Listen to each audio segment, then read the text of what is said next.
La viuda se casó con el millonario por un techo, pero descubrió el verdadero amor. Clemente Orozco, un hombre implacable y de mirada tan fría como el invierno que castigaba la sierra de Chihuahua, se negaba a creer lo que tenía frente a sus ojos. Acostumbrado a dominar salas de juntas desde los rascacielos más altos de la capital y a manejar una fortuna personal que superaba los 50 millones de dólares, su mundo estaba construido sobre certezas, contratos blindados y números exactos.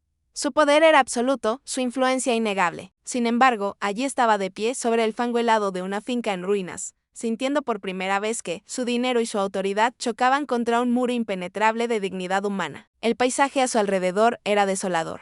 Una neblina grisácea descendía de las montañas distantes, envolviendo los viejos graneros de madera podrida y las cercas caídas. Pequeñas partículas de nieve comenzaban a caer silenciosas, sumándose a la atmósfera gélida que calaba hasta los huesos. Clemente llevaba un traje azul marino hecho a la medida, una camisa blanca impecable y una corbata oscura. Su postura era erguida y tensa. En su mano derecha sostenía un maletín de cuero negro que contenía los documentos de ejecución hipotecaria. Había ese rincón olvidado del mundo para cobrar una deuda millonaria que el difunto dueño de esas tierras había contraído con su corporativo. Era un trámite más, un simple ajuste de cuentas en su vasta red de negocios, pero la escena que lo recibió paralizó sus intenciones. Frente a él, a escasos metros de distancia, estaba Surya Montero. Era una mujer joven de no más de 28 años, pero cuyo rostro reflejaba el cansancio de 1000 batallas. Llevaba un vestido marrón desgastado, con remiendos en los codos y el dobladillo deshilachado. Lo que más impactó a Clemente no fue la pobreza evidente, sino el hecho de que sí estaba descalza. Sus pies se hundían en la tierra húmeda y helada. Pero ella no temblaba, no retrocedía. En sus brazos, envuelto apenas en una manta delgada y descolorida, sostenía a un recién nacido. El pequeño Icar dormía ajeno a la tormenta que amenazaba con destruir el único hogar que conocería. Surya mantenía su cuerpo ligeramente girado en una postura instintivamente protectora hacia los otros dos niños que se aferraban a su falda. Tadeo, un niño de 8 años con la mirada endurecida prematuramente, daba un paso al frente, interponiéndose entre el magnate y su madre. A su lado, la pequeña Nayeli, de 5 años, miraba a Clemente con grandes ojos oscuros, llenos de una curiosidad mezclada con miedo. Los niños también estaban descalzos, vistiendo ropas de tonos tierra que parecían fundirse con el paisaje sombrío. El silencio entre ellos era pesado, cortado únicamente por el silbido del viento y el crujir de la madera vieja de la casa a sus espaldas. Clemente apretó el asa de su maletín. Estaba acostumbrado a las lágrimas, a las súplicas de empresarios arruinados y a las negociaciones agresivas. Pero Surya no lloraba. Sus ojos oscuros y profundos estaban fijos en los de él, ardiendo con una mezcla de agotamiento extremo y una fiereza indomable. No tenemos el dinero, señor Orozco, habló finalmente Cia. Su voz era ronca por el frío, pero no vaciló ni un segundo. Mi marido murió hace 3 meses en un accidente en la mina. Nos dejó estas tierras y estas deudas. Pero como puede ver, no hay nada aquí que valga los millones que usted reclama. Clemente la observó detenidamente. La cámara invisible de su mente registraba cada detalle. La piel pálida de la mujer, los labios resecos por el viento polar, la respiración superficial del bebé en sus brazos.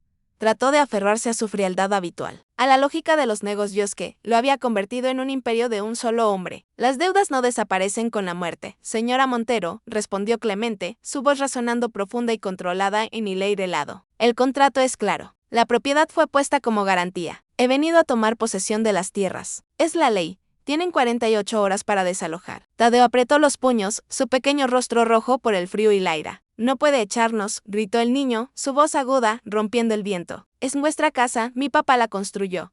Surya puso una mano suave, pero firme sobre el hombro de su hijo, calmándolo al instante. Nunca, apartó la mirada de Clemente, ¿a dónde quiere que vayamos? Preguntó ella sin tono de súplica, sino como quien expone un hecho irrefutable. Estamos a 20 kilómetros del pueblo más cercano. Va a nevar esta noche. Si nos echa de aquí ahora, nos está condenando a morir de frío en el camino. Eso es lo que vale su dinero, señor Orozco, la vida de mis hijos. Las palabras golpearon a Clemente con una fuerza inesperada. Bajó la mirada hacia los pies descalzos de la familia en el fango y luego hacia sus propios zapatos perfectamente pulidos, que ahora estaban manchados de barro. Una extraña opresión se instaló en su pecho, un sentimiento al que no estaba acostumbrado y que detestaba profundamente. La culpa. Él era un hombre de negocios, no un asesino. Había construido su fortuna comprando y vendiendo activos, reestructurando empresas, pero nunca se había enfrentado directamente al rostro del daño colateral humano. No es un asunto personal, intentó decir Clemente, pero las palabras sonaron huecas y patéticas incluso para él. Todo es personal cuando se trata de la supervivencia de una familia, lo interrumpió Surya, alzando ligeramente el mentón. Quédese con las tierras. Quédese con la casa podrida y los graneros vacíos. Mañana por la mañana caminaremos hasta el pueblo, pero esta noche mis hijos dormirán bajo un techo. Intente sacarnos antes del amanecer y le juro que tendrá que pasar por encima de mí. Clemente se quedó paralizado. La imagen de esa mujer, despojada de todo lujo material, cubierta por ropas viejas y enfrentando a un hombre que podría comprar el estado entero, si así lo quisiera, lo desarmó por completo. La dignidad, decía, brillaba en la oscuridad de aquel paisaje gris. Él dio un paso atrás, un movimiento casi imperceptible, pero que en el lenguaje del poder significaba una retirada. Mañana al mediodía, murmuró Clemente, su voz perdiendo el filo autoritario. Vendré mañana al mediodía con mis abogados para firmar la entrega de la propiedad. Sin esperar respuesta, Clemente dio media vuelta y caminó de regreso hacia su lujosa camioneta negra estacionada a lo lejos, que parecía una nave alienígena en medio de la desolación rural. Mientras el motor rugía y el vehículo se alejaba por el camino de tierra, Clemente no podía dejar de mirar por el espejo retrovisor. La silueta de la madre y sus 3 hijos permanecía inmóvil como una estatua tallada en la misma roca de las montañas. Por primera vez en su vida, el hombre de los $50 millones se sintió infinitamente pobre, vacío y pequeño frente a la grandeza inquebrantable de una madre. El contraste no podía ser más abrumador. 48 horas después de haber estado hundido en el fango helado de Chihuahua, Clemente Orozco caminaba por los pasillos de mármol y cristal del piso 50 de su corporativo en la capital. El aire aquí estaba filtrado y a una temperatura perfecta de 22 grados centígrados. Afuera, la ciudad se extendía como un mar de luces bajo su dominio, pero dentro de la sala de juntas de Grupo Orozco, una tormenta financiera de proporciones titánicas estaba a punto de desatarse. Clemente tomó asiento en la cabecera de la inmensa mesa de caoba. A su lado, su equipo de abogados revisaba documentos frenéticamente. Frente a él, con una sonrisa cínica y confiada, estaba Fausto Orozco. Fausto era el primo mayor de Clemente, un hombre cuya ambición solo era superada por su falta de escrúpulos. Durante años, Fausto había intentado arrebatarle el control del imperio familiar, argumentando que Clemente, siendo un hombre solitario, amargado y sin herederos, era incapaz de liderar un conglomerado que, irónicamente, se basaba en el desarrollo de viviendas y comunidades familiares. El abogado principal de la familia, un hombre mayor de lentes gruesos, se aclaró la garganta y abrió el pesado folio que contenía el fideicomiso irrevocable del abuelo de ambos. El fundador del imperio. Caballeros, comenzó el abogado con tono solemne. Como bien saben, mañana Clemente cumple 35 años. De acuerdo con el testamento de don Roberto Orozco, la transferencia del 51% de las acciones con derecho a voto, que le daría a Clemente el control absoluto e indiscutible de la corporación, está sujeta a una cláusula de moralidad y estabilidad que el difunto estipuló con extrema claridad. Fausto se inclinó hacia adelante, saboreando el momento. Léela en voz alta, Arturo, para que quede claro por qué mañana yo asumiré la dirección ejecutiva. El abogado suspiró y leyó. El beneficiario Clemente Orozco solo podrá acceder al control mayoritario si demuestra poseer una vida personal estable que garantice la continuidad y el buen nombre de la familia. Esto se define estrictamente como estar legalmente casado y formar parte de un núcleo familiar establecido para el día de su 35 cumpleaños. De no cumplir esta condición, la presidencia del consejo y las acciones pasarán a manos del siguiente heredero en línea de sucesión, Fausto Orozco. La sala quedó en un silencio sepulcral. Fausto rió por lo bajo. Mírate, Clemente, tienes cientos de millones, pero vives en una mansión vacía que parece un museo. No tienes esposa, no tienes hijos, ni siquiera tienes un perro. Todo tu mundo son números y acero. El abuelo sabía que un hombre sin familia no puede entender el valor de lo que construimos. Mañana tu reinado termina. Clemente no alteró su expresión. Su rostro permaneció como una máscara de piedra, pero por dentro su mente trabajaba a la velocidad de la luz. Casarse por interés no era un problema en su círculo social. Decenas de herederas de la alta sociedad habrían firmado un contrato matrimonial esa misma tarde si se los hubiera pedido. Sin embargo, Clemente detestaba la falsedad de ese mundo. No soportaría compartir su casa con una mujer frívola que solo buscara aparecer en las portadas de las revistas y gastar su fortuna. Necesitaba una familia, sí, pero necesitaba una que pudiera controlar. Un trato puramente transaccional, donde las reglas estuvieran claras y los sentimientos no interfirieran. Fue entonces cuando la imagen volvió a él con una nitidez cegadora.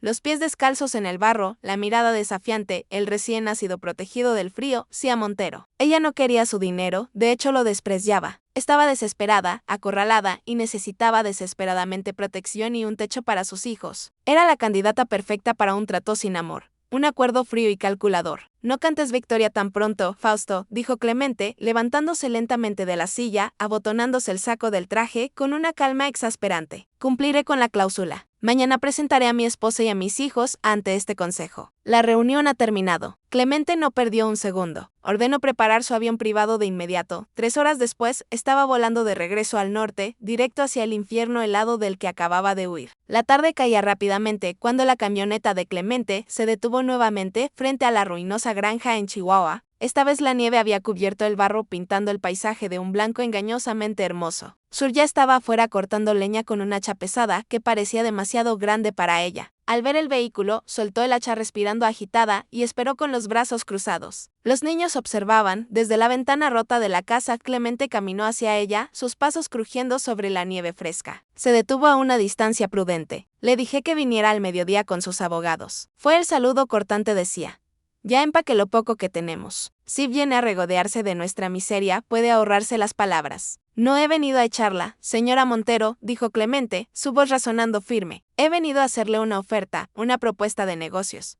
Surya frunció el ceño, confundida y a la defensiva de negocios. Yo no tengo nada que a usted le pueda interesar. ¿Tiene algo que necesito con urgencia? Replicó Clemente, mirándola a los ojos con una intensidad que la desconcertó. Necesito una esposa y necesito una familia. Inmediatamente la incredulidad en el rostro de Cia era total. Dio un paso atrás como si estuviera frente a un loco. Se está burlando de mí. Viene a mi casa, a punto de dejarme en la calle con 3 niños para hacerme una broma de mal gusto. No tengo tiempo para bromas, Cia.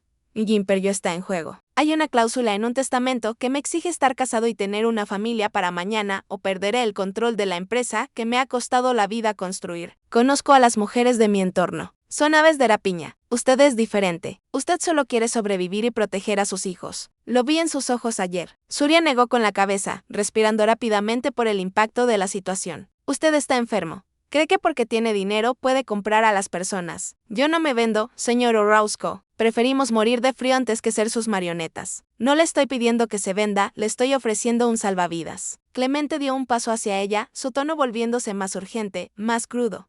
Piense con la cabeza fría, si camina mañana por ese sendero nevado, sus hijos sufrirán. Yo le ofrezco un techo, no cualquier techo, una casa segura, cálida, sin que les falte jamás un plato de comida. Le ofrezco los mejores médicos para su bebé, le ofrezco la mejor educación, colegios de élite para Tadeo y Nayeli, el futuro de sus hijos estará garantizado de por vida mediante un fideicomiso. Y por supuesto, la deuda de esta propiedad quedará anulada hoy mismo. Las palabras de Clemente golpearon a Surya donde más le dolía en su amor de madre. La idea de que sus hijos pudieran tener comida caliente, camas limpias y un futuro sin hambre hizo que sus firmes convicciones temblaran. Miró hacia la ventana, viendo el rostro demacrado de su pequeño Tadeo.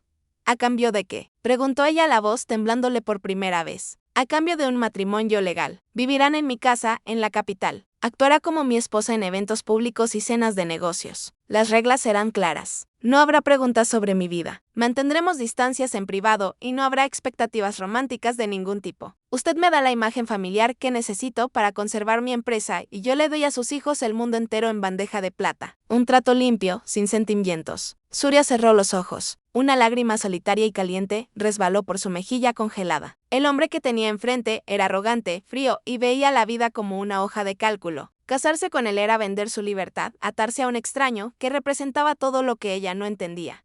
Pero al escuchar el llanto ahogado de su bebé desde el interior de la cabaña miserable, supo que su orgullo de madre no valía nada frente a la vida de sus pequeños. Abrió los ojos, su mirada endureciéndose, asumiendo su nuevo destino con una valentía estoica. Sin sentimientos, repitió ella como si estuviera sellando un pacto. Acepto su trato, señor Orozco, pero si alguna vez lastima a mis hijos, con o sin sus millones, juro por Dios que lo destruiré. Clemente asintió lentamente, sintiendo una mezcla de triunfo y un extraño respeto por aquella mujer. Haga sus maletas, Surya.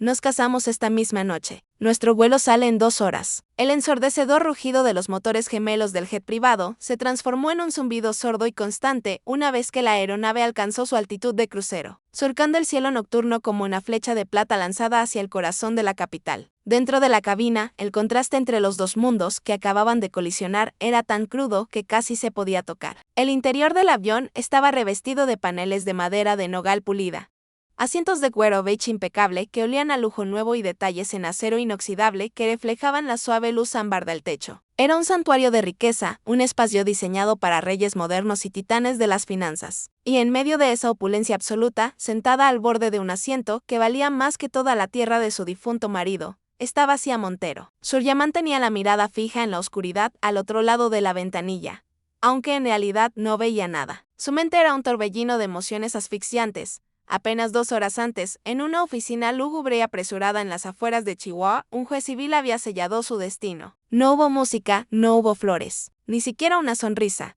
Clemente Orozco había deslizado un pesado anillo de oro blanco y diamantes en su dedo anular con la misma frialdad con la que firmaría la fusión de 2 corporaciones. Un contrato, un intercambio de bienes, su libertad a cambio de la supervivencia de su sangre. El anillo se sentía helado, un grillete brillante que le recordaba a cada segundo que acababa de vender su vida entera a un perfecto desconocido. A su lado, los niños experimentaban un asombro silencioso y aterrado. Tadeo, con sus ropas remendadas y sus zapatos gastados, los únicos que tenían para el invierno, se mantenía rígido en su asiento, negándose a recargar la espalda contra el cuero suave. Sus ojos, alertas y desconfiados, no perdían de vista a Clemente, quien ocupaba el asiento individual al otro lado del pasillo. Nayeli, en cambio, había sucumbido al agotamiento extremo. Dormía acurrucada, con la cabeza apoyada en el regazo de su madre, su respiración tranquila, siendo el único sonido humano en la cabina. El bebé Iker, envuelto ahora en una manta térmica de cachemira que una azafata silenciosa les había proporcionado, descansaba plácidamente en una cuna improvisada, junto a Surya. Clemente observaba la escena desde su lado del pasillo con una inescrutabilidad casi perturbadora. Tenía una copa de cristal de baccarat a medio llenar con whisky de Malta en la mano y su maletín descansaba en el asiento vacío a su izquierda. Había logrado su objetivo. Tenía a la esposa, tenía a los niños. Mañana la junta directiva y su ambicioso primo, Fausto, tendrían que tragar sus propias palabras. Su imperio estaba a salvo. Sin embargo, al mirar a la familia que acababa de adquirir, una inquietud inusual se agitaba en la boca de su estómago. Él estaba acostumbrado a adquirir empresas en quiebra, no vidas humanas. Observó el perfil tenso de Sia, la forma en que su mano, áspera y enrojecida por el trabajo en el campo, acariciaba el cabello sucio de la pequeña Nayeli con una ternura infinita. Esa mujer era un misterio absoluto para él, una fuerza de la naturaleza que no podía ser cuantificada en una hoja de balance. El descenso hacia la ciudad fue rápido. Las luces de la metrópoli aparecieron por la ventanilla como un océano de diamantes derramados sobre el asfalto. Tadeo pegó el rostro al cristal, maravillado y asustado por la inmensidad urbana. Una jungla de concreto y luces de neón que contrastaba violentamente con el silencio oscuro y desolado de la sierra que acababan de abandonar. Un convoy de 3 camionetas de lujo oscuras los esperaba en la pista de aterrizaje privada. El trayecto hasta la residencia Roscoe transcurrió en el mismo silencio sepulcral, cuando los pesados portones de hierro forjado se abrieron lentamente, revelando la inmensa propiedad de Clemente. Surya sintió que el aire abandonaba sus pulmones. La mansión era una estructura imponente, una fortaleza de líneas modernas que combinaba mármol blanco, cristal ahumado y acero. Estaba rodeada de jardines perfectamente podados e iluminados con luces rasantes que acentuaban la frialdad de la arquitectura. No parecía un hogar, parecía un museo contemporáneo desprovisto de cualquier rastro de calidez o vida humana. Clemente descendió primero y esperó a que Sia y los niños bajaran. Un ejército de empleados domésticos, todos vestidos con uniformes inmaculados, estaba alineado en la entrada principal. Al frente de ellos se encontraba Doña Socorro, la gobernanta de la casa. Era una mujer de unos 60 años, de rostro amable pero firme, con el cabello recogido en un moño severo. Llevaba décadas trabajando para la familia Orozco y conocía a Clemente desde que era un niño asustado y solitario. «Bienvenido, señor Orozco», dijo Doña Socorro con una reverencia leve. Luego sus ojos se posaron en Surya y en los niños, que temblaban ligeramente, no por el frío, sino por el miedo al entorno opresivo. «Señora, es un honor tenerla en esta casa y a estos pequeños, a pesar de su entrenamiento profesional». Doña Socorro no pudo ocultar la sorpresa en sus ojos al ver las ropas raídas y los rostros sucios y asustados de la nueva familia del magnate. Clemente, notando la incomodidad, intervino rápidamente, su voz resonando en el inmenso vestíbulo de techos de doble altura. «Socorro, prepara las habitaciones del ala sur. Esta es mi esposa Sia y sus hijos. A partir de hoy, esta es su casa. Quiero que se les proporcione todo lo que necesiten de inmediato. Comida caliente, baños preparados. Mañana por la mañana quiero a los mejores sastres y modistas de la ciudad aquí, junto con médicos pediatras para evaluar la salud de los niños». «Enseguida, señor», respondió la gobernanta avanzando hacia Surya con una sonrisa genuina. La primera señal de humanidad que la viuda encontraba en ese mundo de hielo. «Por favor, señora, acompáñeme. Los niños deben estar exhaustos». Surya miró a Clemente una última vez antes de seguir a la mujer. Él ya se estaba alejando hacia su despacho, aflojándose la corbata como si su labor hubiera concluido tras haberlos introducido en el inventario de la mansión. Esa noche, en una habitación que era más grande que la casa entera que había dejado en la sierra, Sia bañó a sus hijos. La bañera de mármol blanco con grifos de bronce y agua caliente infinita parecía un milagro para los niños. Tadeo intentó mantener su fachada de dureza, pero la sensación del agua tibia, relajando sus músculos entumecidos, lo hizo ceder. Nayeli jugaba con la espuma perfumada, riendo por primera vez en semanas. Surya los observaba lavando la suciedad de sus cuerpos con una esponja suave, asegurándose de que el bebé Iker estuviera a salvo en la enorme cama de sábanas de algodón egipcio. Cuando los niños finalmente se quedaron dormidos, envueltos en pijamas de seda que doña Socorro había encontrado en los armarios de invitados, Sia se quedó sola en el inmenso cuarto de baño. Se miró en el espejo que ocupaba toda la pared. Vio a una mujer ajada con sombras oscuras bajo los ojos y el cabello sin brillo. Vio el destello del diamante y en su mano y allí, rodeada de lujo, mármol y silencio, Surya Montero finalmente se permitió derrumbarse. Se deslizó por la pared fría hasta sentarse en el suelo, abrazó sus rodillas y lloró. Lloró por el esposo que había perdido en la oscuridad de la mina. Lloró por la montaña. Lloró por el miedo al futuro y por la prisión dorada en la que acababa de encerrar a sus hijos para salvarles la vida. Su llanto fue silencioso, ahogado contra sus rodillas, asegurándose de que ni el frío millonario del otro lado de los pasillos, ni sus hijos durmiendo plácidamente pudieran escuchar el sonido de su corazón rompiéndose bajo el peso de aquel intercambio. La mañana siguiente despuntó con una luz pálida que se filtraba a través de los enormes ventanales de la mansión, bañando los pisos de mármol blanco en un resplandor aséptico y frío. Clemente Orozco comenzó su día exactamente como lo había hecho durante los últimos 15 años, a las 5 de la mañana en punto. Su rutina era una coreografía de precisión militar, 45 minutos de ejercicio intenso en el gimnasio del sótano, una ducha gélida 10 minutos, seguido por la meticulosa elección de su traje, hoy un gris plomo de corte italiano y finalmente su descenso al comedor principal a las 6:30 para desayunar mientras leía los informes financieros globales en su tableta electrónica. Su mundo era silencio, control y soledad calculada. Pero esta mañana, las reglas del universo de Clemente estaban a punto de ser reescritas por el caos inherente a la vida misma. Mientras esperaba que el mayordomo le sirviera su habitual café expreso doble y sus tostadas sin mantequilla, un sonido extraño, rítmico y acelerado comenzó a reverberar en los pasillos de doble altura. Plaf, plaf, plaf. No era el sonido de los elegantes zapatos de cuero de su personal, sino el eco indiscutible de pies pequeños y descalzos golpeando el mármol pulido. Clemente frunció el ceño, apartando la vista de los gráficos de la bolsa de valores en su pantalla. De repente, Nayeli apareció en el umbral del inmenso comedor. Llevaba puesta una camiseta blanca de diseñador que doña Socorro le había conseguido, la cual le quedaba tan grande que le llegaba hasta las rodillas como un vestido improvisado. Su cabello castaño estaba enmarañado y apretaba un viejo muñeco de trapo contra su pecho. Detrás de ella venía Tadeo caminando con pasos más lentos y cautelosos, sus ojos oscuros escudriñando cada rincón de la vasta habitación, como si esperara una emboscada. Las huellas ligeramente húmedas de sus pequeños pies quedaban marcadas en el inmaculado suelo blanco brillante. Clemente se quedó paralizado, la taza de café a medio camino de sus labios. La mansión siempre había carecido de algo, pero él nunca había sabido qué era hasta ese preciso momento. Vida. El desorden inocente de la infancia chocaba de frente contra la estética estéril comedor. ¿Por qué su mesa es tan larga si solo come usted?, preguntó Nayeli. Su voz aguda, rompiendo el silencio sepulcral, señalaba la inmensa mesa de caoba de 24 asientos. Tadeo tiró de la enorme camiseta de su hermana. Calla, Nayeli, no hables con él.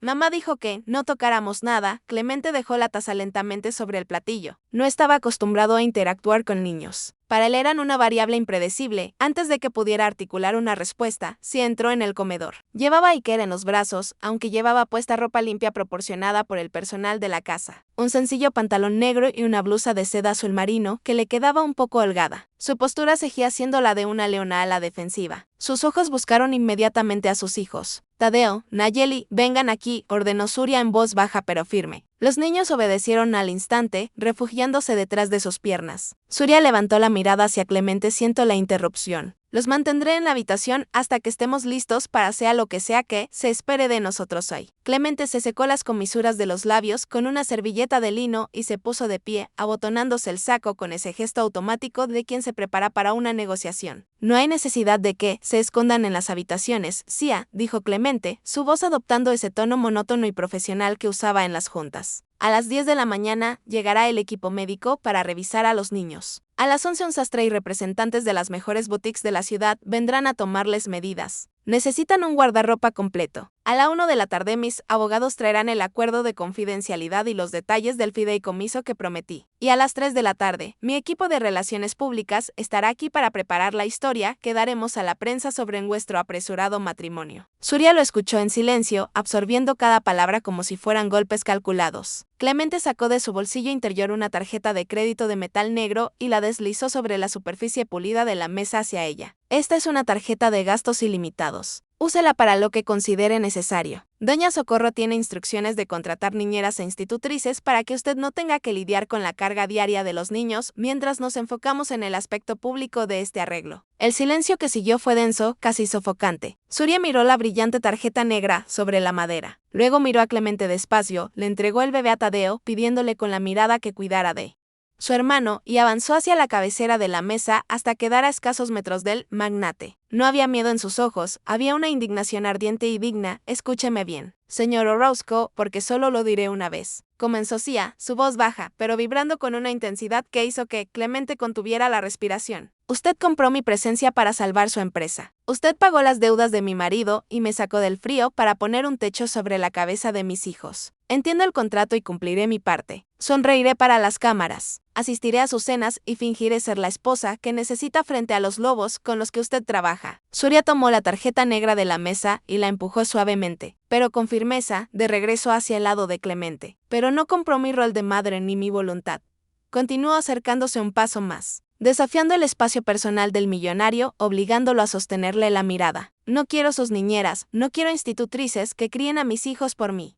Yo los baño, yo los alimento y yo los educo. Ellos son mi sangre, no accesorios en su casa de exhibición. Y en cuanto a su dinero, no usaré ni un solo centavo de esta tarjeta en mí, que no sea estrictamente necesario para cumplir con el disfraz que me exige. Si cree que me va a callar con plásticos y lujos, se equivocó de mujer. Exijo respeto en esta casa para mí y para mis hijos. No somos muebles nuevos que acaba de comprar. Clemente la observó genuinamente desconcertado. A lo largo de su vida, había tratado con personas que venderían su alma entera por la mitad de lo que acababa de ofrecerle a esa mujer. Todos, desde políticos hasta su propia familia, siempre querían más dinero, más poder, más comodidades. Surya le estaba devolviendo un cheque en blanco a la cara, marcando un límite inquebrantable entre el acuerdo comercial y su dignidad humana. Por una fracción de segundo, la máscara de hielo del magnate se agrietó. Vio en los ojos de Sia un reflejo de algo que la había perdido hacía mucho tiempo, algo que ni todos sus millones podían comprar. Integridad absoluta, como usted desee, Sia, respondió finalmente Clemente, su voz carente del tono autoritario de antes, reemplazado por un matiz de cauteloso respeto. Usted se encargará de los niños a su manera. Las reglas de la casa se ajustarán a ustedes. Clemente recogió la tarjeta de la mesa, tomó su maletín y se dirigió hacia la salida del comedor.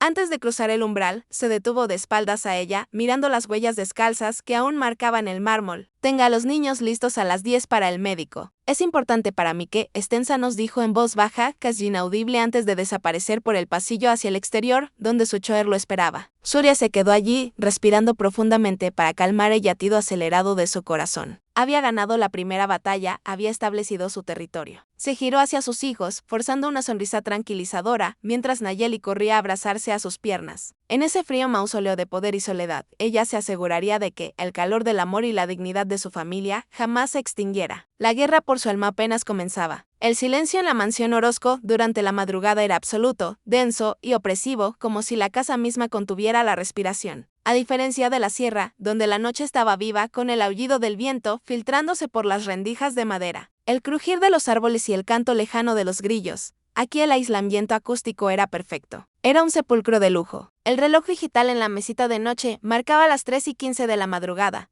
cuando un leve quejido rompió la quietud de la inmensa habitación de invitados. Surya abrió los ojos al instante. El instinto maternal afilado por años de supervivencia no requería alarmas. Se deslizó fuera de la cama con movimientos fluidos y silenciosos para no despertar a Tadeo y Nayeli, quienes dormían profundamente en la cama contigua, perdidos en la suavidad de las sábanas de hilo egipcio. Sia caminó descalza, sobre la gruesa alfombra de lana, hasta llegar a la cuna de caoba, donde Iker comenzaba a agitarse, a punto de soltar un llanto que exigiría alimento. Lo tomó en brazos con una ternura infinita, acomodando la pequeña cabeza contra su pecho. La luz de la luna llena se filtraba a través de los inmensos ventanales, delineando su silueta en la penumbra. Sia comenzó a mecerlo suavemente, tarareando una vieja canción de cuna que su propia madre le había enseñado en las montañas. Una melodía dulce y melancólica que hablaba de palomas y cielos estrellados. El bebé se calmó casi de inmediato, encontrando refugio en el calor familiar del cuerpo de su madre. Sintiendo la boca seca y necesitando un vaso de agua, Sia decidió aventurarse fuera de la habitación, con Iker, aún en brazos, caminó por el largo pasillo del ala sur. La casa estaba sumida en sombras, iluminada solo por tenues luces de cortesía cerca del rodapié. Al llegar a la inmensa cocina de acero inoxidable y mármol negro, se sorprendió al encontrar a Doña Socorro sentada a la isla central bebiendo una taza de té de manzanilla. La gobernanta vestía una bata modesta sobre su pijama y levantó la vista, sorprendida, pero esbozando una sonrisa amable. «Señora Surya, ¿el pequeño no puede dormir?», preguntó la mujer mayor, levantándose de inmediato para ofrecerle ayuda. «Solo tenía hambre, Doña Socorro, y yo venía por un poco de agua. Por favor, no se levante. No quiero molestarla. No es molestia alguna, mi niña. A mi edad, el sueño es un visitante esquivo», respondió Socorro, sirviéndole un vaso de agua fresca y acercándole una silla. «Siéntese un momento, Surya», aceptó, agradecida por encontrar un rostro humano en medio de tanta frialdad arquitectónica. Mientras bebía el agua en pequeños sorbos, observó a la gobernanta. Había algo en los ojos de la mujer mayor que denotaba una profunda sabiduría, pero también una tristeza arraigada. «Es una casa muy grande y muy vacía», murmuró Surya casi para sí misma, mirando a su alrededor. «El señor Orozco lo tiene todo, pero parece que no tiene nada. Es como si viviera en un hotel. No entiendo cómo un hombre puede rodearse de tanto hielo». Doña Socorro suspiró, envolviendo sus manos alrededor de la taza de té como si buscara un calor que iba más allá de lo físico. Miró a Surya a los ojos, evaluando si debía cruzar la línea invisible de la confidencialidad, pero la autenticidad de la joven viuda le inspiró una confianza inmediata. «El señor Clemente no siempre fue de hielo, señora», comenzó a relatar Socorro con la voz apenas un susurro melancólico. «Yo lo conozco desde que era un niño de la edad de su Tadeo. Era un niño que reía, que corría por estos mismos pasillos buscando a alguien con quien jugar. Pero esta familia lleva una maldición que el dinero no puede curar». Surya se inclinó ligeramente hacia adelante, su atención completamente cautivada, mientras Iker dormía pacíficamente en su regazo. «¿Qué le pasó?», preguntó suavemente. «Su madre lo abandonó cuando tenía 6 años», reveló Socorro, la tristeza endureciendo sus facciones. Ella era una mujer hermosa, pero amaba más las fiestas, los viajes a Europa y los reflectores que a su propio hijo. Un día simplemente hizo sus maletas, vació la mitad de las cuentas bancarias de la familia y se fugó con un aristócrata francés. Jamás volvió a llamar. Jamás envió una carta. Surya sintió un nudo en la garganta. Apretó instintivamente a Iker contra su pecho. La sola idea de abandonar a un hijo le resultaba monstruosa. Incomprensible, el padre del señor Clemente, don Arturo, no soportó la traición. Continuó Socorro. Se refugió en el alcohol y dejó que los negocios cayeran en picada hasta que su propio corazón se rindió 3 años después. Fue entonces cuando el abuelo don Roberto tomó las riendas. Don Roberto era un titán de los negocios, pero un hombre cruel. Crió al señor Clemente bajo una disciplina de hierro. Le enseñó que el amor era la debilidad de los idiotas, que los sentimientos eran una vulnerabilidad que los enemigos usarían para destruirlo. Le dijo, el corazón es una cuenta bancaria. Si inviertes en personas, terminas en la quiebra. Lo forjaron para ser una máquina, señora Surya, y él, para sobrevivir al dolor del abandono, cerró todas las puertas de su alma. Las palabras de la gobernanta flotaron en el aire de la cocina. Sia miró hacia el pasillo oscuro. De repente, la arrogancia y la frialdad de Clemente cobraron un sentido diferente. Ya no veía a un tirano caprichoso, sino a un niño herido que había construido una fortaleza de millones de dólares para asegurarse de que nadie jamás pudiera volver a lastimarlo. Lo que ni Surya ni Doña Socorro sabían era que, en ese preciso momento, Clemente no estaba durmiendo. Su insomnio crónico lo había llevado a su despacho en la planta baja para revisar contratos de fusión. Al escuchar voces apagadas, había caminado silenciosamente por el pasillo. Estaba de pie en la penumbra, oculto tras la gruesa columna de mármol del comedor contiguo, escuchando cada palabra. Clemente apretó la mandíbula sintiendo que un fantasma del pasado le arañaba el pecho. Odiaba que hablaran de su historia. Odiaba sentirse expuesto. Estuvo a punto de entrar y reprender a Socorro, Pero entonces, al asomarse apenas por el borde de la pared, vio a Surya. La luz tenue de la isla de la cocina iluminaba su rostro sin maquillaje, marcando las ojeras de su cansancio, pero resaltando una belleza cruda y natural que ninguna modelo de revista podría igualar. La vio mirar a su bebé, la vio acariciar la mejilla del pequeño con una devoción tan absoluta, tan desinteresada, que le cortó la respiración. Esa mujer había enfrentado la muerte de su esposo, la miseria, el hambre y la humillación, y sin embargo allí estaba, ofreciendo un amor incondicional que él jamás había conocido. Clemente se quedó paralizado en las sombras. Sus ojos oscuros devoraban la escena. Por primera vez en 29 años, la coraza de titanio que protegía su pecho mostró una fisura, una envidia dolorosa y un anhelo profundo e irracional se apoderaron de él. Quería entender esa fuerza. Quería, aunque fuera por un segundo, sentir el calor que irradiaba esa madre dispuesta a quemar el mundo entero por proteger a los suyos. Retrocedió lentamente, sus pasos silenciados por la alfombra, regresando a la oscuridad de su despacho. Se sirvió un trago de whisky, pero el alcohol le supo a cenizas. El magnate que podía comprar ciudades enteras acababa de descubrir que era el hombre más pobre de la tierra. 3 días después, la prueba de fuego se materializó en forma de una elegante tarjeta de invitación grabada en letras doradas. La gala anual de accionistas y filántropos en el exclusivo Club de Industriales. Era el evento social y financiero más importante del año. El campo de batalla perfecto, donde Fausto Orozco planeaba exponer el matrimonio de su primo como la farsa desesperada que él creía que era. La tensión en la mansión había sido palpable desde el amanecer. Surya había soportado horas de pruebas de vestuario, peluquería y maquillaje por un batallón de estilistas que Clemente había contratado. Cuando finalmente descendió por la gran escalera de caracol de la mansión, el tiempo pareció detenerse. Clemente, vestido con un smoking negro de corte perfecto, que aguaba la amplitud de sus hombros y su corte imponente, esperaba en el vestíbulo revisando su reloj. Al escuchar el leve roce de la tela contra los escalones, levantó la vista y el aire abandonó sus pulmones. Surya llevaba un vestido de seda en un profundo tono verde esmeralda, de diseño elegante pero sobrio, con mangas largas y un escote asimétrico que revelaba la delicada línea de su clavícula. Su cabello oscuro había sido recogido en un moño bajo y elegante, dejando escapar un par de mechones que enmarcaban su rostro. Los estilistas habían ocultado el cansancio de sus ojos, resaltando su mirada intensa y profunda. No parecía una viuda rescatada de la miseria rural. Parecía una reina de la aristocracia antigua, poseedora de un misterio inalcanzable. Clemente tragó saliva, sintiendo un latigazo eléctrico recorrerle la espina dorsal. Luchó por mantener su máscara de indiferencia. «Es aceptable», dijo él, su voz sonando más ronca de lo habitual, una mentira flagrante que intentaba minimizar el impacto que ella le había causado. «Solo quiero que esto termine pronto, Clemente. Mis hijos están con las niñeras y no me gusta dejarlos solos de noche», respondió Surya con frialdad, tomando el pequeño bolso de mano que le habían entregado. No le importaban los lujos que llevaba puestos. Para ella, todo aquello era una armadura para ir a la guerra. El trayecto al club fue silencioso. Al llegar, un ejército de fotógrafos rodeó la camioneta. Clemente bajó primero abrochándose el botón del saco y luego extendió una mano hacia Cia.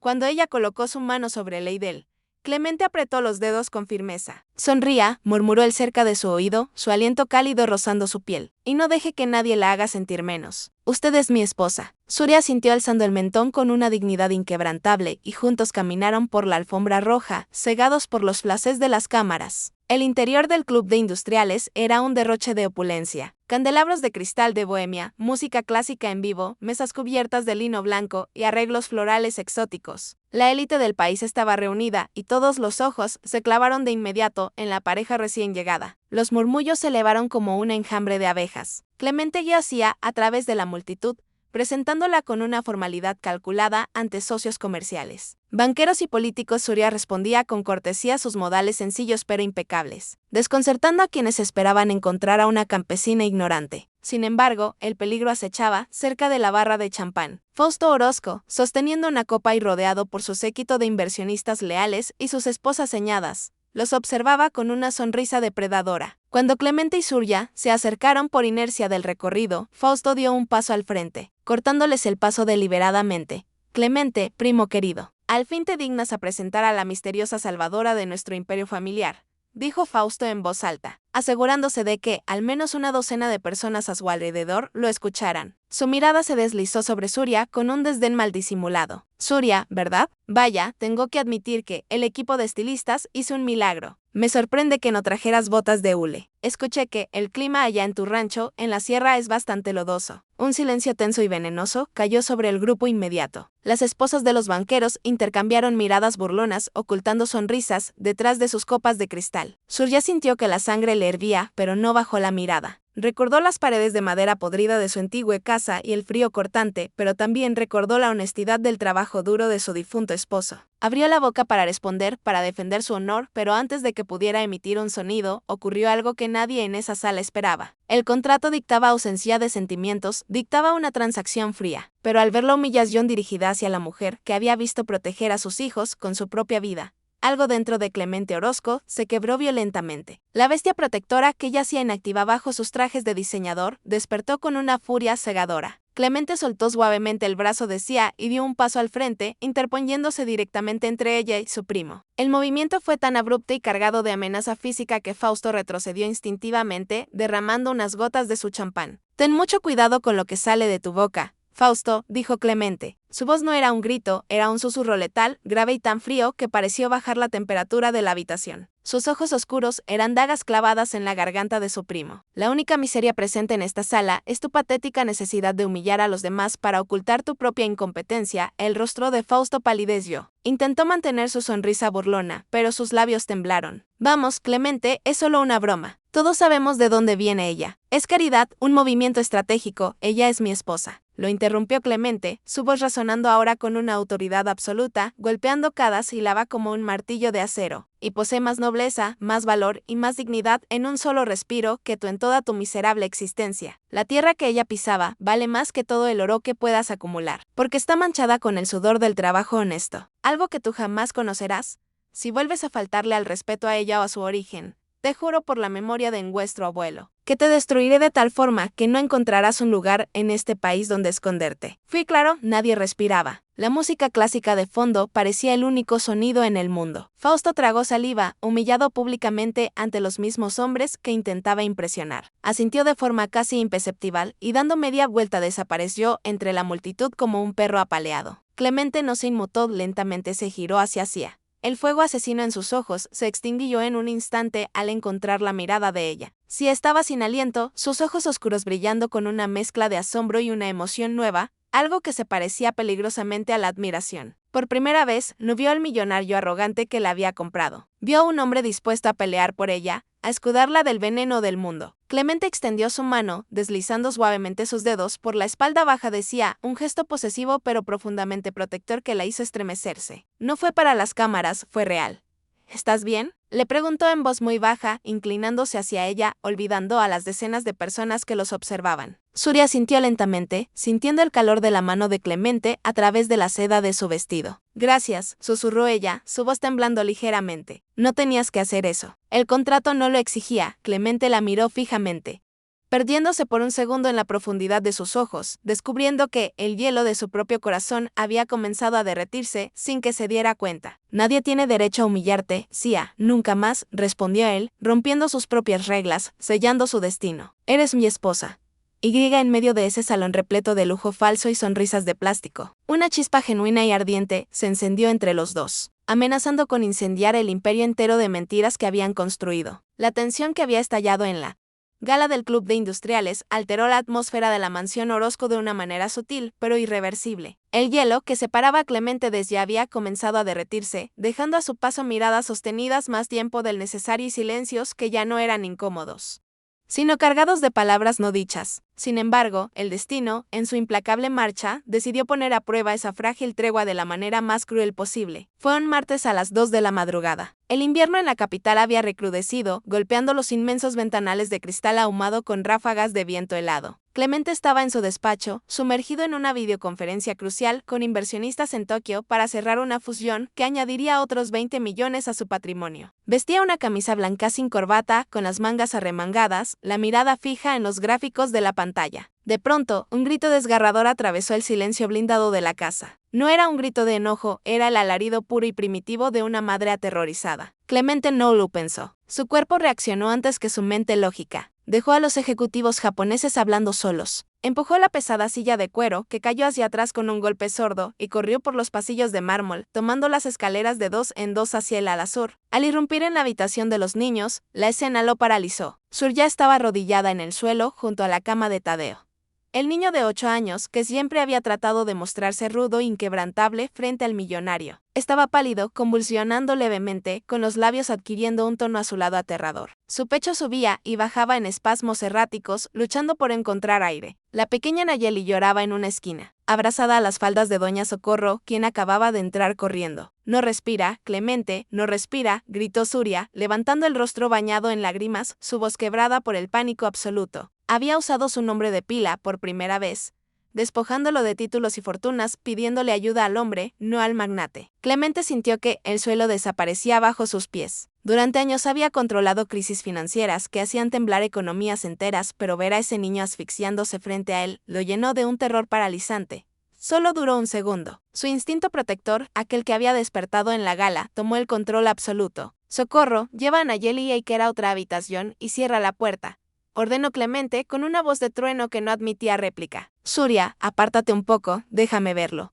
Clemente cayó de rodillas junto al niño, palpando su frente que ardía como el fuego. Tadeo estaba sufriendo una crisis respiratoria aguda, secuela de una neumonía mal curada por las semanas de frío extremo y desnutrición en la sierra de Chihuahua. Clemente sacó su teléfono celular y marcó un número de emergencia privado, una línea directa que costaba miles de dólares al mes solo por mantenerla activa. «Quiero mi helicóptero en el helipuerto del jardín trasero en 3 minutos. Avisen al Centro Médico Los Ángeles que preparen la unidad de cuidados intensivos pediátricos». Ahora no esperó a que llegaran paramédicos. Clemente envolvió al niño en las sábanas gruesas, lo levantó en sus brazos y miró a Surya, quien temblaba incontrolablemente. «Ven conmigo», dijo él con una suavidad que contrastaba con la urgencia del momento. «No voy a dejar que le pase nada. Te lo juro por mi vida». El vuelo en el helicóptero, sobre la ciudad dormida, fue una pesadilla borrosa. Surya sostenía la mano de Tadeo, rezando en susurros. Clemente, sentado frente a ella, no apartó la mirada del rostro del niño, sintiendo una opresión insoportable en el pecho. ¿Qué importaban sus millones, sus fusiones en Tokio, su imperio si no podía comprar el aire que esos pequeños pulmones necesitaban? Al llegar a la azotea del hospital, un equipo de especialistas los esperaba. Arrancaron a Tadeo de los brazos de Clemente y corrieron por los pasillos blancos hasta desaparecer tras unas puertas dobles de cristal esmerilado, dejando a Surya y a Clemente solos en la séptica y gélida sala de espera. Las horas se arrastraron como cristales rotos. Si estaba sentada en un rincón, meciéndose ligeramente con la mirada perdida. Clemente canceló todas sus reuniones. Su asistente personal, frenético, intentó contactarlo para advertirle que la fusión asiática se estaba cayendo. Pero Clemente simplemente apagó el teléfono y lo arrojó a un sillón cercano. Nada importaba. Caminó hacia la máquina expendedora, sacó 2 cafés horribles en vasos de cartón y se acercó a Surya. Se sentó a su lado tan cerca que sus rodillas se rozaban. Le ofreció el vaso. «Toma, ¿necesitas algo caliente?» Ella tomó el vaso, pero no bebió. Las lágrimas volvieron a brotar de sus ojos, resbalando por sus mejillas sin maquillaje. «Si muere, si mi niño muere», susurró Surya, la voz rota. «No podré soportarlo. Lo saqué de mi tierra para salvarlo y mira dónde estamos».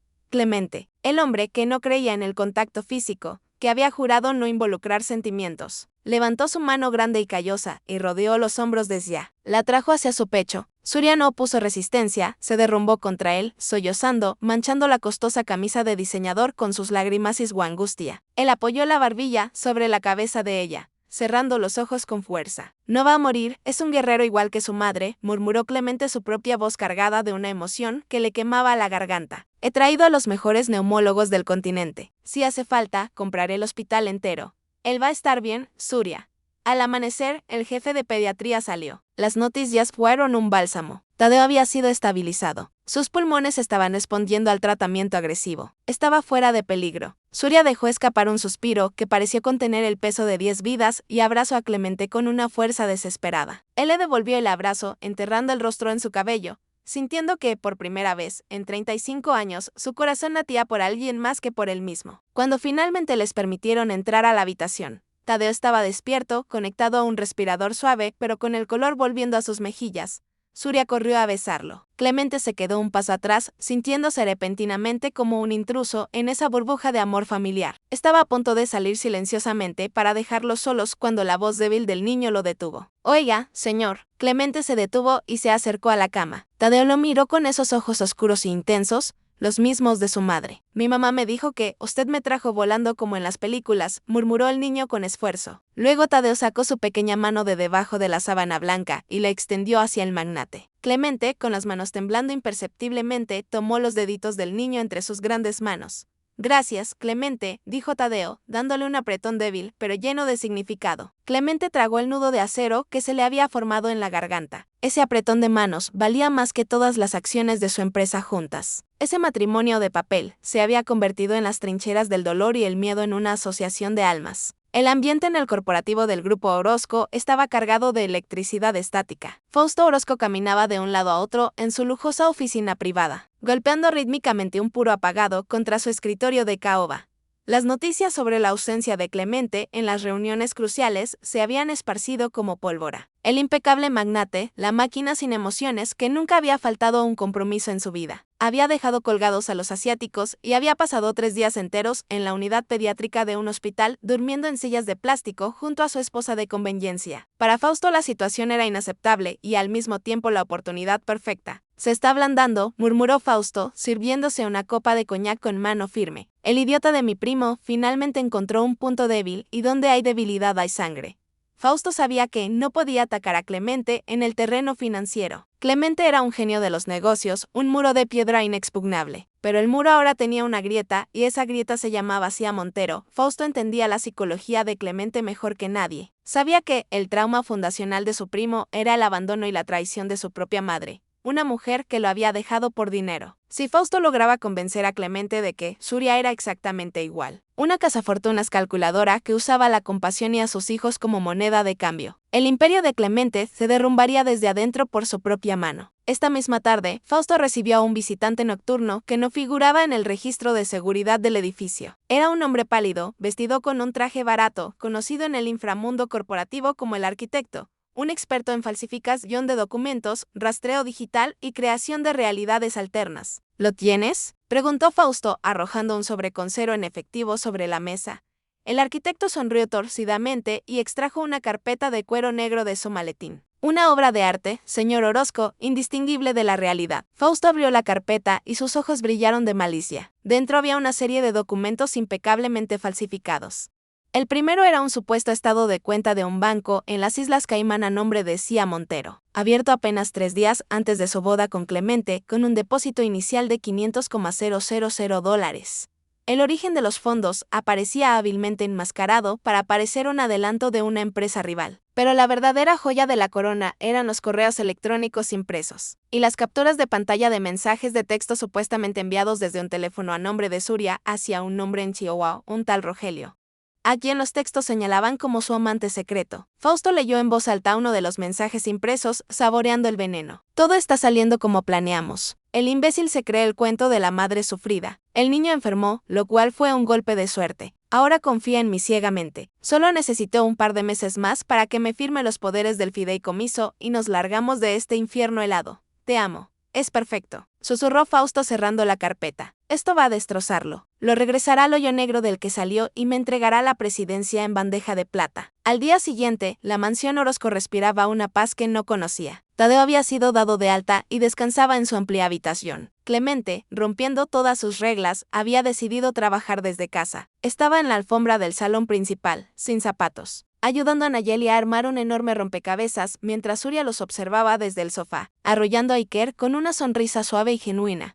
Por primera vez sentían como una familia de verdad. Las murallas de Clemente estaban en el suelo. Había dejado entrar la luz. Fue en ese momento de vulnerabilidad absoluta. Cuando el veneno fue inyectado, el jefe de seguridad de la casa interrumpió la escena caminando con expresión grave hacia el salón. Llevaba un sobre de Manila sellado en sus manos. «Señor Orozco, lamento interrumpir. Un mensajero anónimo dejó esto en la garita principal. Dijo que era de extrema urgencia para sus ojos y que tenía que ver con la seguridad de su corporativo. Pasó los escáneres. No hay explosivos ni químicos. Clemente frunció el ceño. Se levantó sacudiéndose el polvo invisible de los pantalones y tomó el sobre. Gracias, Marcos. Puedes retirarte. Sur ya lo miró. Notando el cambio inmediato en su postura, el magnate relajado desapareció, dando paso al empresario alerta. ¿Pasa algo malo, Clemente?, preguntó ella, la preocupación tiñendo su voz. Probablemente nada. Un accionista histérico como siempre, respondió él intentando sonreír, aunque la tensión en su mandíbula lo delataba. Clemente caminó hacia su despacho privado y cerró la pesada puerta de roble a sus espaldas. Se sentó en su silla giratoria, rompió el sello del sobre y sacó la carpeta de cuero negro que Fausto había plantado. Abrió la primera página, vio el estado de cuenta, vio el nombre de Cia, vio la transferencia millonaria en las Islas Caimán. Su respiración se detuvo. Sus manos, aquellas que habían temblado de terror por salvar la vida de Tadeo, ahora temblaban por una furia fría y sorda. Pasó la página, leyó los correos electrónicos, leyó las transcripciones de los mensajes de texto falsificados,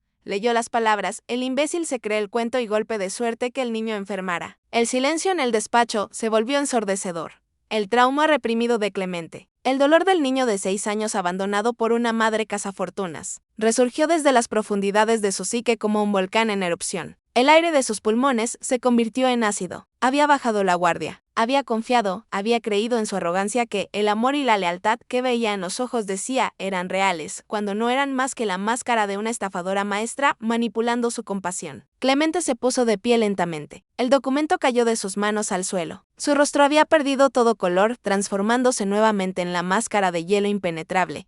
Dura e implacable, pero esta vez el hielo estaba manchado de sangre. La semilla de la duda había echado raíces podridas en su corazón en cuestión de segundos, y la tormenta que se desataría sobre la mujer que estaba al otro lado de la puerta amenazaba con destruirlos a todos. La puerta de roble del despacho se abrió con una lentitud que helaba la sangre. Clemente Orozco cruzó el umbral, dejando atrás la penumbra de su santuario para adentrarse nuevamente en el salón principal. La escena, que había dejado hacía apenas 15 minutos, seguía allí. Nayeli encajando la última pieza de su rompecabezas en la alfombra. Tadeo dibujando en un cuaderno con sus pulmones sanos, respirando rítmicamente. Y Surya, la mujer que había comenzado a desmantelar las defensas de su alma, meciendo a Iker con una sonrisa que ahora a los ojos del magnate parecía la máscara de un demonio. El aire en la habitación pareció descender 20 grados en un solo segundo. Clemente no caminaba, acechaba. Su rostro había perdido cualquier rastro de la calidez incipiente que había mostrado en los últimos días. Sus ojos, oscuros e insondables, estaban fijos en Cia, con una intensidad destructiva, cargados de un desprecio tan absoluto que era casi palpable. Era el rostro del verdugo corporativo, el hombre despiadado que aniquilaba empresas sin pestañear, pero esta vez la aniquilación era personal. Surya levantó la vista al sentir el cambio en la atmósfera. La sonrisa se congeló en sus labios al ver la expresión de Semente. Instintivamente apretó al bebé contra su pecho, como si percibiera a un depredador a punto de atacar.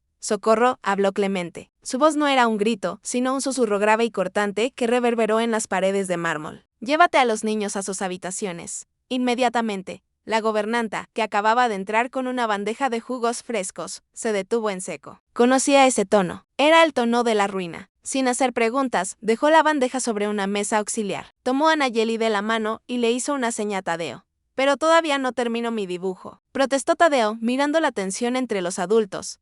«Ahora, Tadeo», ordenó Cia en voz baja, sin apartar la mirada de Clemente. Sabía que una tormenta estaba a punto de desatarse y necesitaba a sus hijos a salvo. Cuando los pasos de los niños y de la gobernanta se desvanecieron en el piso superior, el silencio en el inmenso salón se volvió ensordecedor. Clemente avanzó hasta quedar a 2 metros de ella, levantó la mano derecha y arrojó la carpeta de cuero negro sobre la mesa de cristal que los separaba. El golpe resonó como un disparo. «Se acabó la obra de teatro, Cia», dijo Clemente, cada palabra goteando veneno. «Puedes quitarte el disfraz de madre abnegada y viuda mártir.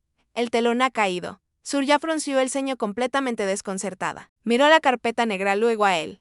«¿De qué estás hablando, Clemente? ¿Qué es esto?» «Ábrelo», ordenó él cruzándose de brazos, su postura rígida como el acero. «Admira tu propia obra, maestra. Debo admitir que tienes un talento excepcional. Casi me convences. Por un momento, un estúpido y breve momento, realmente creí que eras diferente a las sanguijuelas que me rodean». Con la mano temblando levemente por la agresión injustificada, Cia abrió la carpeta. Sus ojos recorrieron rápidamente los logotipos bancarios, las cifras astronómicas en dólares. El nombre de un banco en las Islas Caimán y, finalmente, las impresiones de los correos electrónicos y mensajes de texto. Leyó el nombre Rogelio. Leyó las palabras repugnantes sobre utilizar la enfermedad de su hijo como una suerte para ganar tiempo. El oxígeno pareció abandonar sus pulmones. El papel crujió entre sus dedos mientras una oleada de náuseas la invadía. Era una mentira tan elaborada, tan perversa y enfermiza que su mente tardó unos segundos en procesar la magnitud de la acusación. Esto es una locura, susurró Surya, levantando el rostro pálido hacia él. Yo no tengo cuentas en el extranjero. Yo no conozco a ningún Rogelio. Clemente, alguien inventó esto. Es falso. Todo esto es falso. Clemente soltó una carcajada breve, amarga y carente de humor. Por supuesto, es una conspiración, un complot contra la pobre y humilde mujer de la sierra. Ahórrate las mentiras, Surya. Los documentos fueron verificados. Las transferencias coinciden con los movimientos de una empresa fantasma. Usaste mi vulnerabilidad. Usaste el pánico que sentí por Tadeo para afianzar tu posición en esta casa, esperando que te entregara los poderes del fideicomiso. Surya se puso de pie lentamente, dejando a Iker en el amplio sofá acolchado. La confusión en sus ojos fue reemplazada rápidamente por una indignación volcánica. La herida que Clemente acababa de infligirle era tan profunda que le cortó la respiración. Podía soportar que la llamaran pobre, podía soportar el desprecio de la alta sociedad, pero que la acusaran de usar la vida de su propio hijo, la vida que casi se apaga en sus brazos. Era un límite sagrado. ¿De verdad crees esto?, preguntó ella, su voz temblando, no de miedo, sino de una furia incontrolable. ¿Crees que yo orquestaría la neumonía de mi hijo? ¿Crees que lo vería asfixiarse? ¿Qué sentiría su fiebre quemándome las manos? ¿Solo para robarte unos millones que ni siquiera me importan? El dinero hace que las personas hagan cosas monstruosas. Escupió Clemente sus propios demonios, cegándolo por completo. En su mente no estaba viendo a Surya. Estaba viendo a su madre haciendo las maletas, sonriendo mientras destruía a su familia por un cheque. Todos tienen un precio. Tú solo encontraste el papel perfecto para cobrar el tuyo.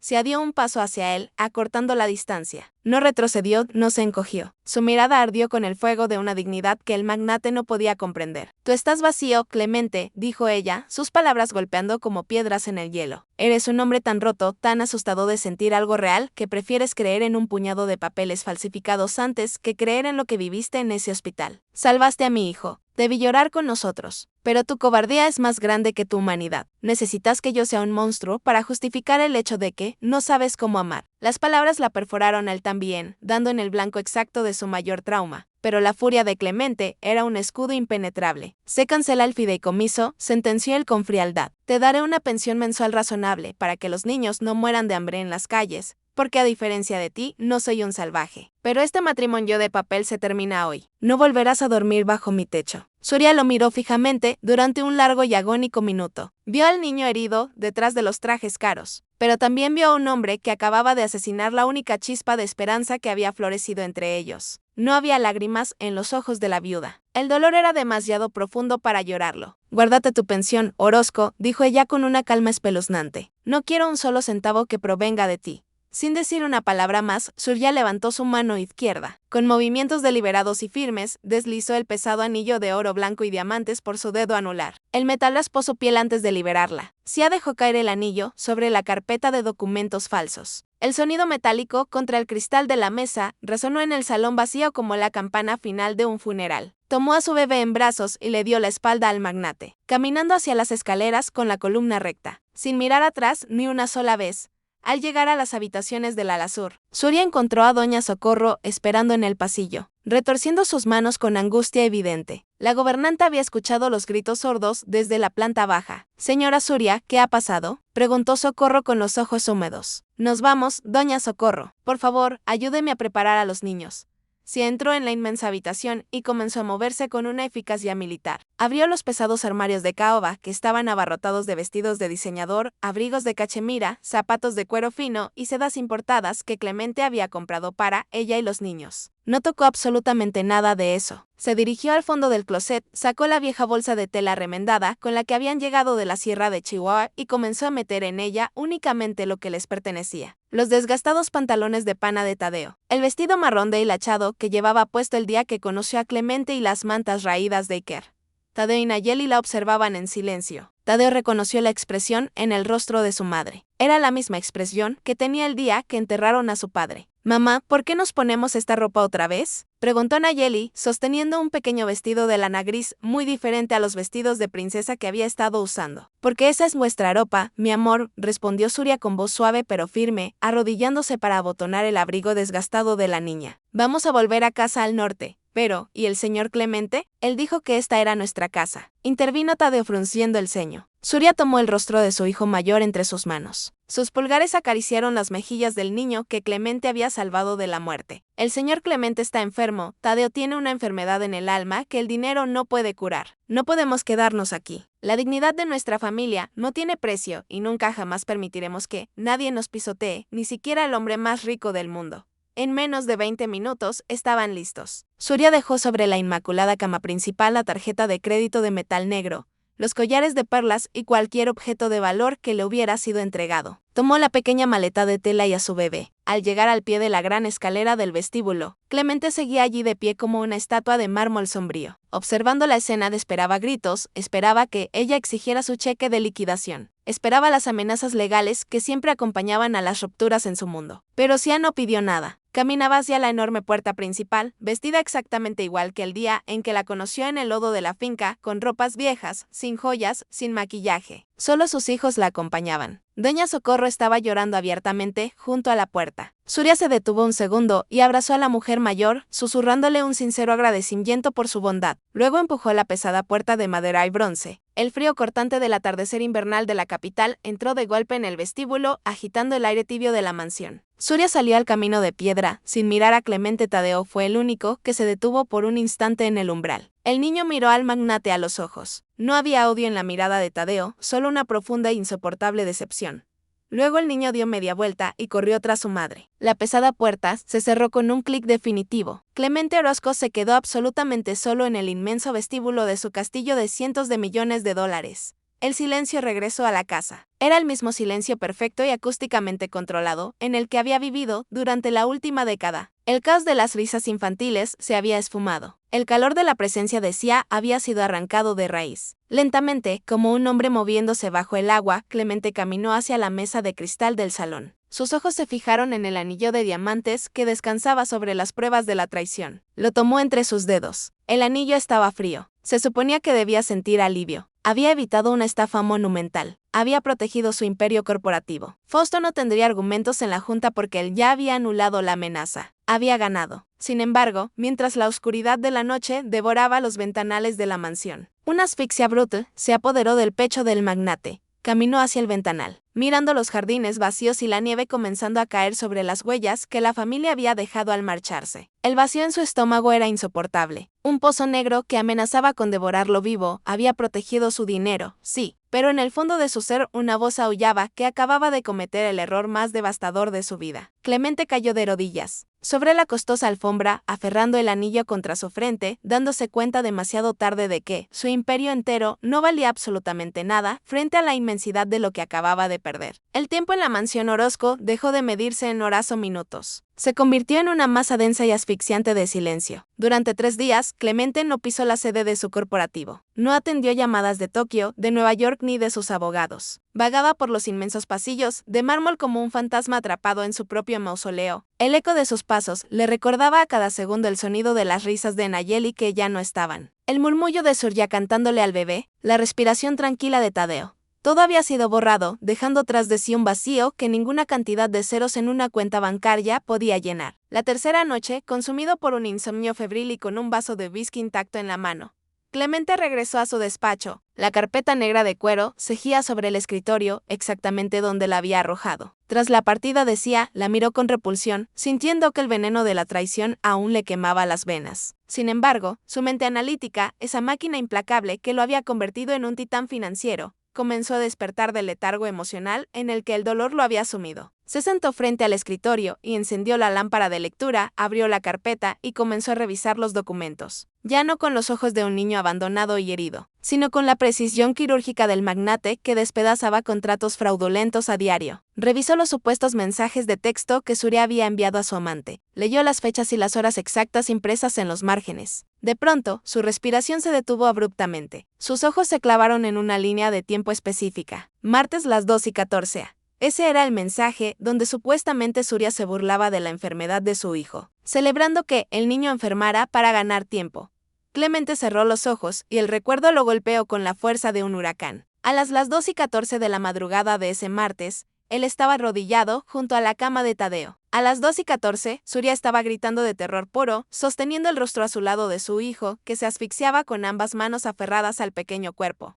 Era físicamente imposible que estuviera enviando un mensaje de texto. No había teléfono en sus manos, solo había pánico, desesperación y amor de madre. El vaso de cristal se resbaló de la mano de Clemente, estrellándose contra el suelo de madera. El sonido agudo rompió el hechizo. Marcos, rugió Clemente, presionando el intercomunicador de su escritorio con una violencia que casi rompe el botón. Ven a mi despacho ahora. Despierta al equipo de ciberseguridad. Quiero a los 3 mejores analistas forenses aquí en 20 minutos. Las siguientes 6 horas fueron una cacería implacable. Clemente desplegó todos los recursos de su imperio, gastando cientos de miles de dólares en rastreos satelitales, desencriptación de servidores y auditorías de cuentas offshore. Cuando el sol despuntó sobre la capital, tiñendo el cielo de un gris metálico, la verdad yacía sobre su escritorio cruda y repugnante. La cuenta en las Islas Caimán no pertenecía a Surya, había sido abierta utilizando su firma falsificada por una empresa fantasma registrada en Panamá. El rastro de los fondos, hábilmente oculto a través de 4 paraísos fiscales,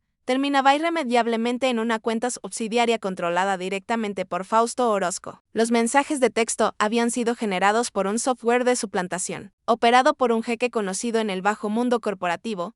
Toda la conspiración era un castillo de naipes podrido, diseñado meticulosamente por su primo para detonar el único trauma que podía cegar a Semente. Clemente se quedó mirando la pantalla del ordenador. No sintió triunfo por haber descubierto la verdad. Sintió que el suelo se abría bajo sus pies, tragándoselo hacia un infierno de su propia creación. Había mirado a los ojos a la mujer más doble que jamás había conocido. La mujer que había rechazado sus millones para proteger su dignidad y la había llamado monstruo. Había arrojado a la calle a la familia que le había enseñado a latir a su propio corazón. A las 10 de la mañana, la sala de juntas del piso 50 del grupo Roscu estaba repleta. El consejo de administración estaba en pleno y Fausto Orozco estaba sentado en la cabecera, sonriendo con arrogancia, preparándose para solicitar la destitución de su primo por incumplimiento de la cláusula del testamento, argumentando inestabilidad mental y abandono de hogar. Las pesadas puertas dobles de roble se abrieron de golpe. La temperatura en la sala pareció descender a niveles bajo cero. Clemente Orozco entró. No llevaba el traje impecable de siempre. Vestía un pantalón oscuro y una camisa negra sin corbata, con el rostro ensombrecido por la falta de sueño y una mirada tan letal que varios ejecutivos apartaron la vista instintivamente. Fausto palideció, pero intentó mantener su fachada. Clemente, qué sorpresa. Estábamos a punto de comenzar la votación sobre tu lamentable situación marital y tu evidente incapacidad para cállate. La voz de Clemente no fue un grito, sino una orden absoluta, grave y cortante, como una guillotina que resonó en cada rincón de la sala. Estás acabado, Fausto. Clemente arrojó una gruesa carpeta sobre el centro de la mesa de caoba. Ahí dentro están las pruebas irrefutables de fraude cibernético, suplantación de identidad, malversación de fondos corporativos para pagar a falsificadores y sabotaje industrial. Los federales están entrando al vestíbulo del edificio en este preciso instante con una orden de aprehensión a tu nombre. El caos estalló en la sala. Los accionistas comenzaron a murmurar alarmados mientras Fausto se ponía de pie temblando, el sudor frío parlando su frente. Es mentira. Estás loco, Clemente. Todo esto es porque tu mujercita de campo te robó y te abandonó. Clemente acortó la distancia entre ellos en 3 zancadas, sujetando a Fausto por las solapas de su costoso traje de diseñador, levantándolo un par de centímetros del suelo. Los ojos oscuros del magnate ardían con un fuego asesino. Ella no me robó nada, siseó Clemente a escasos centímetros del rostro aterrorizado de su primo. Tú me la robaste. Tú envenenaste mi cabeza porque sabías que yo era demasiado cobarde para creer que alguien pudiera amarme sin pedir nada a cambio. Hoy pierdes tus acciones, pierdes tu apellido y vas a pasar los próximos 20 años en una prisión federal. Pero escúchame bien, si mi familia no me perdona por lo que hice, juro por Dios que el infierno al que vas a ir parecerá un paraíso comparado con lo que te haré. Clemente lo soltó con desprecio, dejándolo caer sobre la silla, sin esperar a que los agentes federales entraran por la puerta, dio media vuelta y salió de la sala de juntas. Mientras el ascensor descendía 50 pisos en silencio, Clemente miró su reflejo en las puertas de acero pulido. Era el dueño absoluto del imperio. Había aplastado a sus enemigos. Sus cuentas sumaban cientos de millones de dólares. Era el rey intocable del mundo corporativo. Y sin embargo, al salir del edificio y sentir el viento frío de la ciudad golpeando su rostro, supo, con una certeza aplastante, que era el hombre más miserable, pobre y vacío sobre la faz de la tierra. Su imperio no era un hogar, era una tumba, y solo había un lugar en el mundo donde podía resucitar. El invierno en la sierra de Chihuahua no tenía piedad. El viento soplaba con una ferocidad brutal, aullando a través de los cañones de roca gris y azotando los campos cubiertos por una gruesa capa de nieve endurecida. En la ruinosa granja que se negaba a caer, Cia Montero estaba afuera, envuelta en un chal de lana gastado, golpeando un tronco de hino con un hacha pesada. Sus manos, rojas y agrietadas por el frío, sangraban levemente por los nudillos, pero ella no os detenía. El ritmo del hacha cortando la madera era su única forma de exorcizar el dolor que le desgarraba el pecho. Desde hacía una semana, la vida había vuelto a ser la misma lucha desesperada de antes. Pero ahora era infinitamente peor, porque sus hijos habían conocido el calor, la saciedad y la seguridad, solo para ser devueltos a la miseria por la crueldad de un hombre en el que habían empezado a creer. Tadeo salió de la cabaña, llevando una canasta de min vacía, encogiéndose bajo su viejo abrigo de pana. «Mamá, Iker está llorando. Creo que tiene frío», dijo el niño con los labios temblando ligeramente. Surya dejó caer el hacha y se limpió el sudor de la frente, sintiendo que el corazón se le partía en 1000 pedazos. «Ya voy, mi amor. Lleva esta leña adentro. Encenderemos el fuego más fuerte». Antes de que Tadeo pudiera agacharse para recoger los leños, el sonido del motor de un vehículo rompió el aislamiento de la montaña. No era la caravana de lujosas camionetas negras blindadas que había llegado la primera vez. Era un vehículo todoterreno solitario, oscuro y salpicado de lodo y nieve, que avanzaba lentamente por el camino de terracería hasta detenerse a unos 20 metros de la cerca rota. Surya sintió que el estómago se le encogía. Instintivamente dio un paso frente a Tadeo, protegiéndolo con su cuerpo, adoptando exactamente la misma postura defensiva del día en que su pesadilla comenzó. La puerta del conductor se abrió. Clemente Orozco descendió del vehículo, pero la figura que emergió no era la del titán intocable de las finanzas. No llevaba el impecable traje azul marino hecho a la medida, ni los zapatos italianos pulidos que no debían mancharse. No traía consigo ningún maletín de cuero negro cargado de contratos y sentencias. Vestía unos pantalones de mezclilla gruesa, unas botas de trabajo manchadas de barro y una chaqueta de lona oscura que lo protegía del frío cortante. Su cabello estaba desordenado por el viento y su rostro reflejaba un agotamiento profundo, marcado por oscuras ojeras y una barba de varios días. Parecía un hombre común, vulnerable y expuesto a los elementos. Caminó por la nieve crujiente, acercándose lentamente con las manos vacías y a los costados, en una clara señal de rendición pacífica. Se detuvo a escasos metros de Surya, justo en el mismo lugar donde semanas atrás le había exigido el pago de una deuda millonaria. El silencio entre ellos era tan denso que casi se podía tocar, cortado únicamente por el silbido del viento helado. Surya lo miró con los ojos entrecerrados, su postura rígida, desprendiendo una hostilidad fría y protectora. «¿A qué has venido, Clemente?», preguntó ella, su voz ronca, pero firme como el acero. «Ya te dejé tu anillo, no me llevé tu dinero. Si vienes a asegurarte de que estamos sufriendo lo suficiente, ya puedes irte». «Has ganado». Clemente la miró y por primera vez en toda su vida, Surya vio que la máscara de hielo del magnate se había desintegrado por completo. Los ojos oscuros de Clemente brillaban con una humedad que no intentó ocultar, llenos de un arrepentimiento tan abrumador y absoluto que le cortaba la respiración. «No vine a cobrar ninguna deuda, Surya», habló Clemente, su voz quebrándose ligeramente, despojada de toda arrogancia. «Vine a pagar la mía lentamente, ignorando el frío polar y el fango helado que arruinaba sus ropas». Clemente Orozco, el hombre que hacía temblar a gobiernos y corporaciones, el dueño de $150 millones, dobló las rodillas. Se arrodilló en la nieve y el lodo frente a la mujer del vestido remendado. Tadeo, observando la escena con los ojos muy abiertos, dio un paso involuntario hacia adelante, asombrado al ver al rey derrumbarse. «Fausto falsificó los documentos», continuó Clemente mirando hacia arriba, directamente a los ojos de Cia, sin apartar la mirada. Pesar de la vergüenza que lo devoraba. Contrató a jeques, creó cuentas falsas, fabricó cada palabra de esos correos. Quería destruirme, y sabía que la única forma de hacerlo era atacando el único lugar donde yo había comenzado a ser vulnerable. Quería que creyera que eras como la mujer que me abandonó cuando era niño. Surya frunció el ceño, su indignación inicial, luchando contra el impacto de la confesión. «¿Y tú le creíste?», preguntó ella, la voz temblándole por la herida aún abierta. «Tú decidiste creer en un papel falso, en lugar de creer en mis ojos». «Sí», respondió él sin poner excusas, asumiendo toda la culpa. «Le creí, pero no porque dudara de ti, Surya. Le creí porque estaba aterrado. Toda mi vida me enseñaron que, si amas a alguien, ese alguien te va a destruir. Me construí una armadura de $millones para que nadie pudiera volver a lastimarme. Pero tú rompiste esa armadura sin siquiera intentarlo. Cuando vi a Tadeo en ese hospital, cuando lloré contigo. Me di cuenta de que te amaba, y ese amor me dio tanto terror que mi mente buscó desesperadamente una excusa para huir, para volver a la seguridad de mi vacío. Fui un cobarde, un maldito cobarde. Las lágrimas finalmente comenzaron a desbordarse de los ojos de Cia, rodando calientes por sus mejillas congeladas. La confesión de Clemente no era un discurso corporativo. Era el llanto de un alma rota que estaba suplicando redención. Me echaste a la calle, Clemente, solló ella aferrándose al chal. Nos devolviste al frío. Lo sé, susurró él bajando la cabeza, las lágrimas cayendo de sus propios ojos y mezclándose con la nieve del suelo. Y es un pecado que pagaré cada día del resto de mi vida. He destruido a Fausto, he asegurado mi imperio. Pero te juro, por Dios, Surya, que al entrar a esa mansión vacía, me di cuenta de que no tengo absolutamente nada. Soy el hombre más pobre del mundo. Mi riqueza era el calor de tu mano. Mi mayor victoria fue cuando este niño, dijo mirando suavemente a Tadeo, me llamó por mi nombre y me dio las gracias. No quiero la empresa, no quiero el dinero, si eso significa vivir un solo día más sin ustedes. Clemente volvió a levantar el rostro hacia ella. No había arrogancia, no había exigencias, solo una súplica desesperada. No tengo un contrato para ofrecerte. No hay condiciones, no hay reglas, no hay protección. Solo tengo las manos vacías y un corazón que no sabe cómo latir sin ti. Perdóname, Surya, te lo ruego. Perdóname.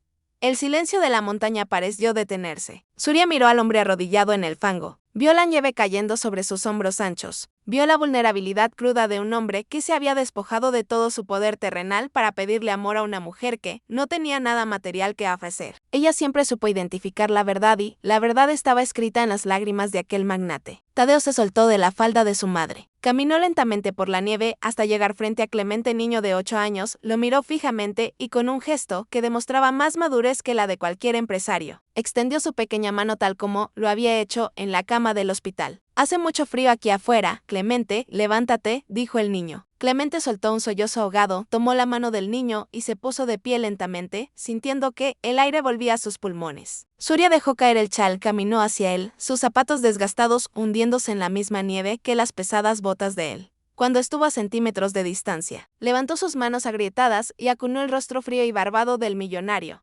Los pulgares de la viuda limpiaron las lágrimas del hombre que había ido a cobrarle la vida y le había entregado el alma. Si vuelves a soltarme la mano, susurró Surya, mirándolo con una intensidad que eclipsaba todo el dolor pasado. Te juro que te mato. Clemente dejó escapar una risa rota, una carcajada de puro alivio y adoración, antes de rodear su cintura con ambos brazos y atraerla hacia él con una fuerza posesiva y desesperada. La besó allí mismo, bajo la tormenta de nieve. Un beso que no tenía nada que ver con acuerdos, fideicomisos o cláusulas de herencia. Era un beso salvaje, real y ardiente que fundió el hielo de sus pasados y selló sus destinos para siempre. Semanas después no hubo fotógrafos ni miembros de la alta sociedad ni periodistas de revistas financieras. En una pequeña y cálida capilla de madera en las faldas de la montaña de Chihuahua, iluminada por cientos de velas, Clemente y Surya se casaron. Nayeli llevaba las alianzas. Tadeo sostenía la mano de su madre con orgullo e Iker dormía pacíficamente en los brazos de Doña Socorro. Sentada en primera fila, Clemente deslizó una sencilla argolla de oro en el dedo de Cia, mirándola con una devoción absoluta. Ya no necesitaba demostrarle nada a nadie. El hombre, que se había casado por un techo de cristal, había descubierto que el único y verdadero refugio contra el invierno del mundo era y siempre sería el amor de su familia.